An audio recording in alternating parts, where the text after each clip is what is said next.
ভাঙবে না, আমাদের 10 জন তুললেও ভাঙবে না ওটা।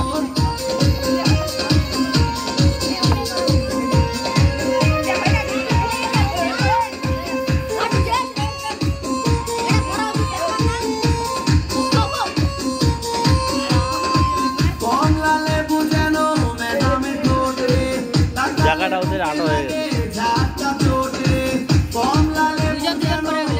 নিচত করে দিবা এটা ছিল।